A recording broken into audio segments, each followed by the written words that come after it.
안녕하십니까. 시사뉴스입니다.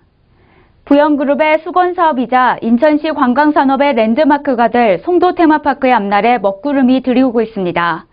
부영이 콘텐츠 개발을 뒤로하고 개발 이익 등에 치중하면서 구색만 갖춘 형식적인 테마파크를 조성하고 있다는 얘기가 흘러나오고 있기 때문인데요.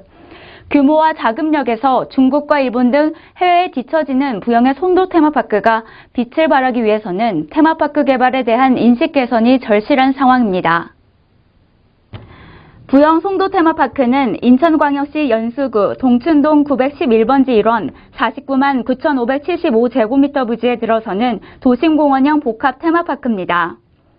부시설은 테마파크 28만 7,296제곱미터, 워터파크 5만 7,666제곱미터, 호텔 13,776제곱미터 등 문화시설과 기타로 꾸며집니다.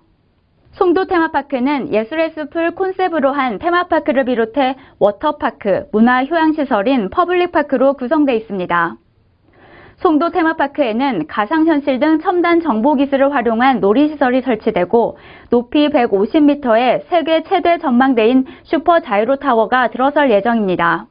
총 7,200억 원의 사업비를 들여 조성하는 이 사업은 건설 단계에서 생산 유발 효과 약 1조 2천억 원, 고용 유발 효과 약 5,800명, 운영 단계에서는 생산 유발 효과 약 7조 8천억 원, 고용 유발 효과 약 3만 7천 명이 나타날 것으로 기대를 모으고 있습니다. 이처럼 시와 부영 측은 대한민국의 랜드마크가 될 테마파크를 조성하겠다고 자신하고 있습니다. 하지만 중국, 일본 테마파크보다 경쟁력이 있을지는 미지수입니다. 이들에 비해 사업 규모가 너무 작은 데다 계획도 부실하고 차별성과 현실성이 부족하다는 평가를 받고 있습니다. 중국, 일본은 지속적으로 수조 원을 추가 투자해 신규 개장 및 시설 확장을 계획하고 있습니다. 중국에서 앞으로 5년 내 완공을 목표로 건설 중인 테마파크 수는 60여 개에 달합니다. 그 중에는 드림웍스의 2조 9천억 원짜리 드림센터, 하이창 오션파크 그룹의 중국 최대 워터파크도 포함됐습니다. 이미 중국은 지난해 6월 총 55억 달러를 투자한 상하이 디즈니랜드가 성공적으로 출범했습니다. 아시아 최대를 자랑하는 상해 디즈니랜드는 서울 여의도 면적 2.9제곱킬로미터보다 큰 3.9제곱킬로미터에 달합니다. 개장한 지 약 2달 만에 관람객 100만 명을 넘어섰습니다. 이에 질세라 일본 대표 관광지인 도쿄 디즈니랜드가 대규모 리모델링에 들어갑니다. 오는 2020년 봄까지 총 930억 엔을 투자해 새로운 어트랙션 등을 설치할 계획입니다. 1983년 문을 연 이래 최대 규모로 진행되는 이번 리모델링은 총 공사 연면적이 약 4만 7천 제곱미터에 달하며 도쿄 디즈니랜드에 750억 엔, 도쿄 디즈니시에는 180억 엔을 투자할 예정입니다. 이에 비하면 부영의 송도 테마파크는 테마파크 경쟁력에서 다소 떨어지는 것이 사실입니다. 1시간에서 2시간 거리인 중국과 일본이 적극적인 투자로 관람객을 끌어들이는 마당에 중국 등 해외 관광객들이 인천 송도 테마파크를 얼마나 찾을지 의문부호가 생깁니다.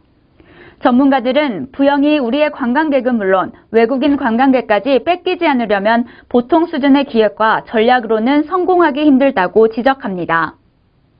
관광업계 관계자는 중국이나 일본, 싱가포르, 홍콩 등 테마파크 추진이 잇따르고 있는 상황에서 관광객 유치는 한계가 있을 수밖에 없다며 일단 테마파크를 조성하고 보자는 대응보다 규모와 다양성, 편의성에서 국제적인 경쟁력 있는 테마파크를 만드는 과정이 우선되어야 한다고 언급했습니다.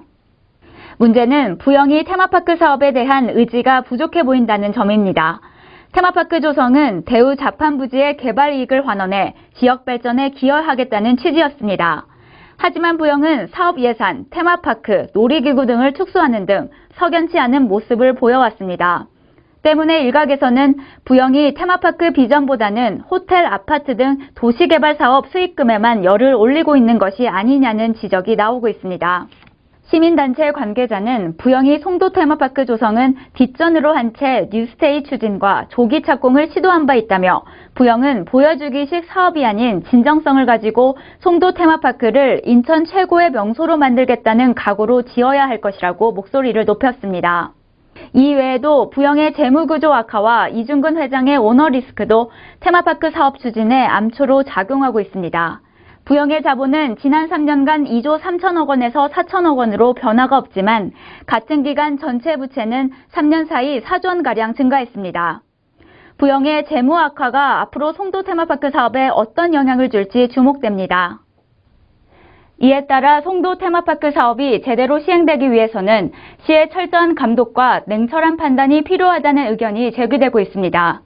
관광업계 관계자는 테마파크 사업이 제대로 시행되기 위해서는 시의 철저한 감독과 냉철한 판단이 필요하다며 지금부터 철저하게 정체성과 타깃을 확실히 하지 않으면 인천 관광 후 옵션으로 잠시 들리는 정도의 외면받는 테마파크가 될 수 있다고 꼬집었습니다. 지금까지 시사뉴스였습니다. 시청해주셔서 고맙습니다.